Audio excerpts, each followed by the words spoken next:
1 year Bible reading plan, Revelation 13 chapter 11 verse से 14 chapter 1 verse से 20 verse, हबक्कुक 1 chapter 2 chapter 3 chapter। 1 साल का Bible reading plan, प्रकाशित वाक्य 13 अध्याय 11 वचन से 14 अध्याय 1 वचन से 20 वचन तक, हबक्कुक 1 अध्याय 2 अध्याय 3 अध्याय। थैंक यू आबा फादर गॉड, धन्यवाद करते हैं पवित्र आत्मा, हमारी सहायता करो, इन वचनों के अधीन हमको लेकर आइए और ये वचन हमारे जीवन में जहाँ कहीं पर भी हम जाते हैं आते हैं, ये प्रकाशन हमारे अंदर हमारी ताकत हमारा बल बने और परमेश्वर जो सच्चाई है वह हमारे अंदर बनी रहे और सच्चाई के ऊपर से हमें कोई पिता हटाने ना पाए। अब फादर गॉड, जो सच्चाई है वो हमेशा पिता चट्टान पर बंधा घर है और पिता जो सच्चाई नहीं वो रेत पर बंधा घर है। अब फादर गॉड, रेत पर बंधा घर टूट जाता है लेकिन चट्टान पर बंधा घर बना रहता है। अब फादर गॉड, हम धन्यवाद करते हैं कि ये एक ऐसा घर हम परमेश्वर तैयार हो चुके हैं कि इसके ऊपर शैतान के कोई काम रुक नहीं पाते हैं। अब फादर गॉड, जितना भी शैतान काम करेगा उससे ज्यादा उसको पिता परमेश्वर तेरी ओर से न्याय का सामना करना पड़ेगा।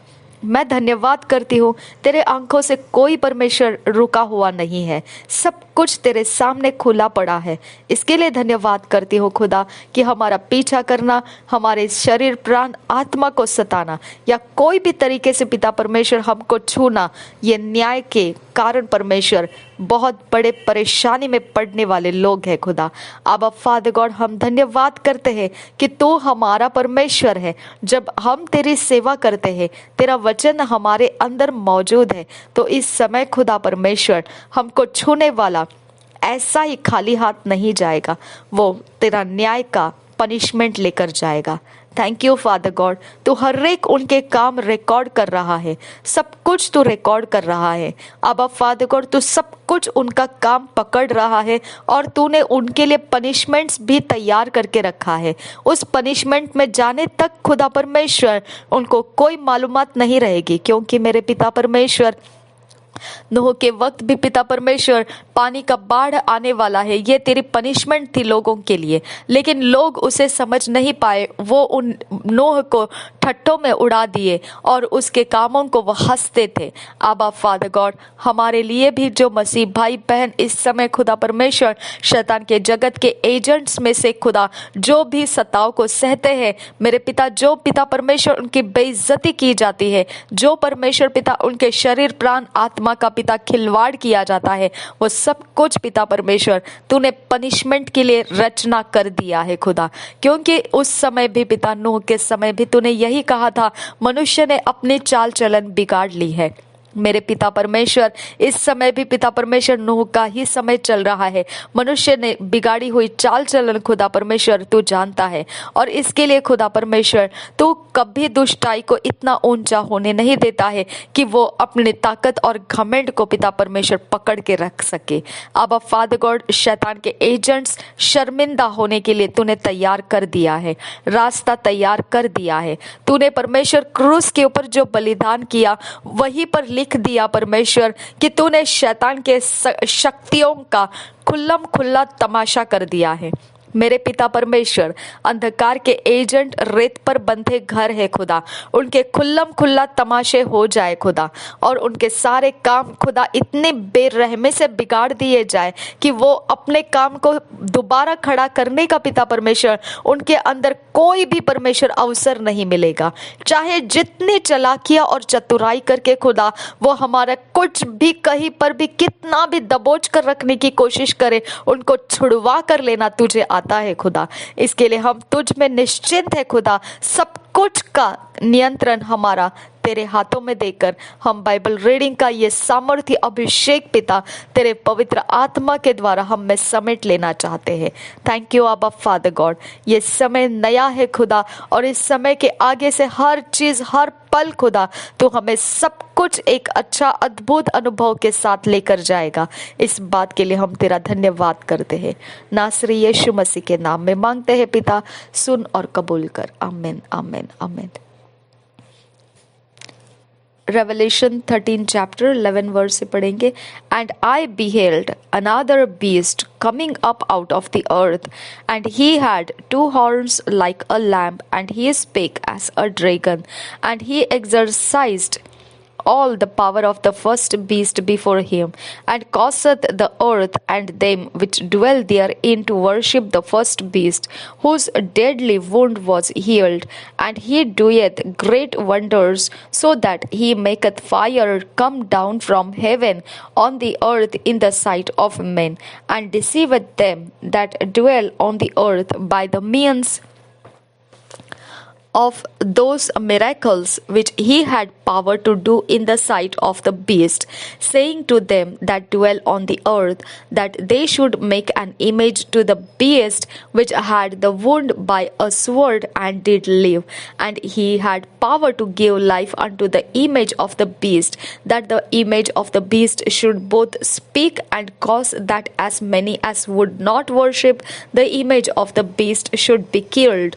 And he causeth all, both small and great, rich and poor, free and bond, to receive a mark in their right hand or in their foreheads, and that no man might buy or sell, save he that had the mark or the name of the beast or the number of his name. Here is wisdom. Let him that hath understanding count the number of the beast, for it is the number of a man, and his number is 630 score and 6. Chapter 14, 1 verse 20 verse. The fall of Babylon, etc. First verse. And I looked, and lo, a lamb stood on the Mount Sion, and with him and 144,000, having his father's name written in their foreheads. And I heard a voice from heaven, as the voice of many waters, and as the voice of a great thunder.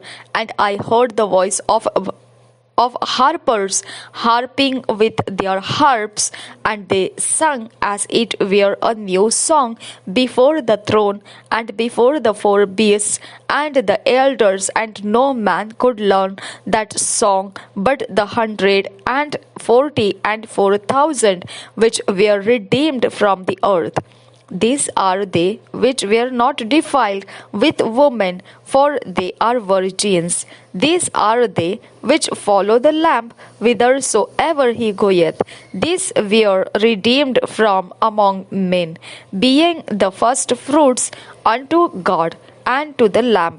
And in their mouth was found no guile, for they are without fault before the throne of God.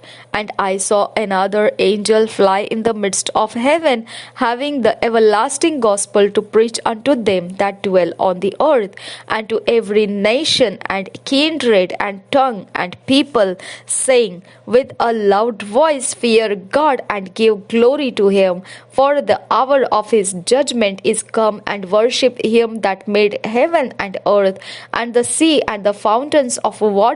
And there followed another angel, saying, Babylon is fallen, that great city, because she made all nations drink of the wine of the wrath of her fornication. And the third angel followed them, saying with a loud voice, If any man worship the beast and his image, and receive his mark in his forehead or in his hand, the same shall drink of the wine of the wrath of God, which is poured out without mixture into the cup of his indignation. And he shall be tormented with fire and brimstone in the presence of the holy angels and in the presence of the Lamb. And the smoke of their torment ascended up for ever and ever. And they have no rest day nor night, who worship the beast and his image, and whosoever receiveth the mark of his name. Here is the patience of the saints. Here are they that keep the commandments of God and the faith of Jesus. And I heard a voice from heaven saying unto me, Right blessed are the dead which die in the Lord for henceforth. Yea, saith the Spirit, that they may rest from their labors and their works to follow them. And I looked, and behold, a white cloud, and upon the cloud one sat like unto the Son of Man, having on his head a golden crown, and in his hand a sharp sickle. And another angel came out of the temple, crying with a loud voice to him that sat on the cloud, Thrust in thy sickle, and reap, for the time is come for thee to reap, for the harvest of the earth is ripe. And he that sat on the cloud thrust in his sickle on the earth, and the earth was reaped. And another angel came out of the temple which is in heaven, he also having a sharp sickle. And another angel came out from the altar which had power over fire, and cried with a loud cry to him that had the sharp sickle, saying, Thrust in thy sharp sickle, and gather the clusters of the vine of the earth, for her grapes are fully ripe. And the angel thrust in his sickle into the earth, and gathered the vine of the earth, and cast it into the great winepress of the wrath of God. And the winepress was trodden without the city, and blood came out of the winepress, even unto the horse bridles, by the space of 1,600 furlongs. इन्हीं वचनों का हम Hindi BSI Bible में से पढ़ेंगे. रिदा लेखा से यंजे इरादे एको रहा से लहक तो रिदांते लह दो रिहे से यंजे. प्रकाशित वाक्य 13 अध्याय 11 वचन से पढ़ेंगे, फिर 14 अध्याय 1 वचन से 20 वचन तक पढ़ते जाएंगे. BSI बाइबल में से पढ़ेंगे. फिर मैंने एक और पशु को पृथ्वी में से निकलते हुए देखा. उसके मेमने के 100 से 2 सींग थे, और वह अजगर के समान बोलता था. वह उस पहले पशु का सारा अधिकार उसके सामने काम में लाता था, और पृथ्वी और उसके रहने वालों से उस पहले पशु की, जिसका प्राण घातक घाव अच्छा हो गया था, पूजा कराता था. वह बड़े बड़े चिन्ह दिखाता था, यहाँ तक कि मनुष्यों के सामने स्वर्ग से पृथ्वी पर आग बरसा देता था. उन चिन्हों के कारण जिन्हें उस पशु के सामने दिखाने का अधिकार उसे दिया गया था, वह पृथ्वी के रहने वालों को भरमाता था, और पृथ्वी के रहने वालों से कहता था कि जिस पशु के तलवार लगी थी वह जी गया है, उसकी मूर्ति बनाओ. उसे उस पशु की मूर्ति में प्राण डालने का अधिकार दिया गया कि पशु की मूर्ति बोलने लगे, और जितने लोग उस पशु की मूर्ति की पूजा न करें उन्हें मरवा डाले. उसने छोटे बड़े, धनी कंगाल, स्वतंत्र, दास सबके दाहिने हाथ या उनके माथे पर एक एक छाप करा दी कि उसको छोड़ जिस पर छाप अर्थात उस पशु का नाम या उसके नाम का अंक हो, अन्य कोई लेन देन न कर सके. ज्ञान इसी में है. जिसे बुद्धि हो वह इस पशु का अंक जोड़ ले, क्योंकि वह मनुष्य का अंक है, और उसका अंक 666 है. मेमना और उसके लोग 14 अध्याय पहले वचन से. फिर मैंने दृष्टि की, और देखो, वह मेमना सियोन पहाड़ पर खड़ा है, और उसके साथ 1,44,000 जन हैं, जिनके माथे पर उसका और उसके पिता का नाम लिखा हुआ है. और स्वर्ग से मुझे एक ऐसा शब्द सुनाई दिया जो जल की बहुत धाराओं और बड़े गर्जन का सा शब्द था. और जो शब्द मैंने सुना वह ऐसा था मानो वीणा बजाने वाले वीणा बजा रहे हो. वे सिंहासन के सामने और चारों प्राणियों और प्राचीनों के सामने एक नया गीत गा रहे थे. उन 1,44,000 जनों को छोड़ जो पृथ्वी पर से मोल लिए गए थे, कोई वह गीत न सीख सकता था. ये वे हैं जो स्त्रियों के साथ अशुद्ध नहीं हुए पर कुंवारे हैं। ये वे ही हैं जो कि जहाँ कहीं मेमना जाता है वे उसके पीछे हो लेते हैं। ये तो परमेश्वर के निमित्त पहले फल होने के लिए मनुष्यों में से मोल लिए गए हैं। उनके मुंह से कभी झूठ न निकला था, वे निर्दोष हैं। 3 स्वर्गदूत 6 वचन से आगे। फिर मैंने एक और स्वर्गदूत को आकाश के बीच में उड़ते हुए देखा, जिसके पास पृथ्वी पर के रहने वालों की हर एक जाति और कुल और भाषा और लोगों को सुनाने के लिए सनातन सुसमाचार था। उसने बड़े शब्द से कहा, परमेश्वर से डरो और उसकी महिमा करो, क्योंकि उसके न्याय करने का समय आ पहुंचा है। और उसका भजन करो, जिसने स्वर्ग और पृथ्वी और समुद्र और जल के सोते बनाए। फिर इसके बाद एक और दूसरा स्वर्गदूत यह कहता हुआ आया, फिर गिर पड़ा, वह बड़ा बेबीलोन गिर पड़ा, जिसने अपने व्यभिचार की कोपमय मदिरा सारी जातियों को पिलाई है। फिर इनके बाद एक और तीसरा स्वर्गदूत बड़े शब्द से यह कहता हुआ आया, जो कोई उस पशु और उसकी मूर्ति की पूजा करे और अपने माथे या अपने हाथ पर उसकी छाप ले, वह परमेश्वर के प्रकोप की नीरी मदिरा जो उसके क्रोध के कटोरे में डाली गई है पिएगा, और पवित्र स्वर्गदूतों के सामने और मेमने के सामने आग और गंधक की पीड़ा में पड़ेगा। उनकी पीड़ा का धुआं युगानुयुग उठता रहेगा। और जो उस पशु और उसकी मूर्ति की पूजा करते हैं और जो उसके नाम की छाप लेते हैं, उनको रात दिन चैन न मिलेगा। पवित्र लोगों का धीरज इसी में है, जो परमेश्वर की आज्ञाओं को मानते और यीशु पर विश्वास रखते हैं। फिर मैंने स्वर्ग से यह शब्द सुना, लिख, जो मृतक प्रभु में मरते हैं वे अब से धन्य है। आत्मा कहता है, हाँ, क्योंकि वे अपने सारे परिश्रम से विश्राम पाएंगे और उनके कार्य उनके साथ हो लेते हैं। कटनी 14 वचन से आगे। मैंने दृष्टि की और देखो, एक उजला बादल है और उस बादल पर मनुष्य के पुत्र सरीखा कोई बैठा है, जिसके सिर पर सोने का मुकुट और हाथ में चौका हंसुआ है।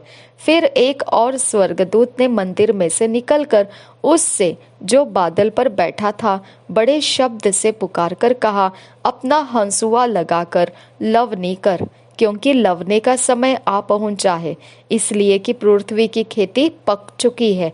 अतः जो बादल पर बैठा था उसने पृथ्वी पर अपना हंसुआ लगाया और पृथ्वी की लवनी की गई। फिर एक और स्वर्गदूत उस मंदिर में से निकला जो स्वर्ग में है, और उसके पास भी चोखा हंसुआ था। फिर एक और स्वर्गदूत जिसे आग पर अधिकार था वेदी में से निकला, और जिसके पास चोखा हंसुआ था उससे ऊंचे शब्द से कहा, अपना चोखा हंसुआ लगाकर पृथ्वी की दाखलता के गुच्छे काट ले, क्योंकि उसकी दाख पक चुकी है। तब उस स्वर्गदूत ने पृथ्वी पर अपना हंसुआ लगाया और पृथ्वी की दाखलता का फल काटकर अपने परमेश्वर के प्रकोप के बड़े रस कुंड में डाल दिया, और नगर के बाहर उस रस कुंड में दाख रौंदे गए, और रस कुंड में से इतना लहू निकला कि घोड़ों की लगामों तक पहुंचा और 100 कोस तक बह गया। Thank you Jesus. धन्यवाद करते हैं पिता। रिबांतिखा बराहश करबखा सेलर बहाखासा। इन वचनों के अधीन हमको लेकर आप पिता परमेश्वर इस वचन के ऊपर अपना उजियाला दे, ताकि हम इस वचन के भेद रहस्य समझ सके और अपने अंदर आज्ञा पालन में पिता और ज्यादा बल प्राप्त कर सके, परमेश्वर की महिमा हो सके। नासरी यीशु मसीह के नाम में हमें फिट एंड फिक्स कर, इन वचनों के अधीन करके, और पिता हमें ईश्वरीय रचना डिवाइन ऑर्डर लेनेस में लेकर आ। नासरी यीशु मसीह के नाम में मांगते हैं पिता, सुन और कबूल कर। आमीन आमीन आमीन।